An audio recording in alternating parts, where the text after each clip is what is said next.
அது வந்து விழுந்த வேகத்தில் பல கோடி அணுகுண்டுகள் ஒரே நேரத்தில் வெடித்த மாதிரி பயங்கரமாக இருந்துச்சு. விழுந்த இடத்துல இருந்த எல்லா உயிரினங்களும் அடுத்த சில வினாடிகளில் சாம்பலாக போச்சு. அதுக்கப்புறம் நடந்த சுனாமி, நிலநடுக்கம், அப்புறம் வானத்திலிருந்து விழுந்த நெருப்பு மலை, இது எல்லாம் தான் அழிவுக்கான உண்மையான காரணம். விண்கல் விழுந்த உடனே எல்லா டைனோசரும் சாகலை. அந்த வெடிப்பில் கிளம்புன தூசி மண்டலம் பல வருஷங்கள் சூரிய வெளிச்சத்தையே மறைச்சிருச்சு. இதனால செடி கொடி எல்லாம் செத்து போச்சு. செடி இல்லாமல் அதை திங்கிற டைனோசர்கள் எல்லாம் செத்து போச்சு. அதை திங்கிற மற்ற பெரிய டைனோசர்களும் சாப்பாடு இல்லாமல் மெல்ல மெல்ல அழிய ஆரம்பிச்சுது.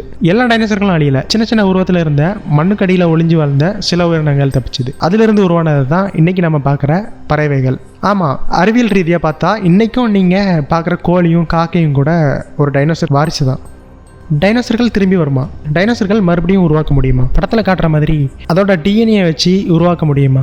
சயின்டிஸ்ட் ட்ரை பண்ணாங்க, ஆனால் டிஎன்ஏ பல கோடி வருஷத்துக்கு தாங்காது. இருந்தாலும் கோழிகளோட மரபணு மாற்றி சிக்கோனோசரஸ் உருவாக்க முடியுமான்னு ஆராய்ச்சி போயிட்டு இருந்தது. ஒருவேளை டைனோசர்கள் இன்றைக்கும் உயிரோடு இருந்தால் மனுஷங்க நாம இருந்திருப்போமா?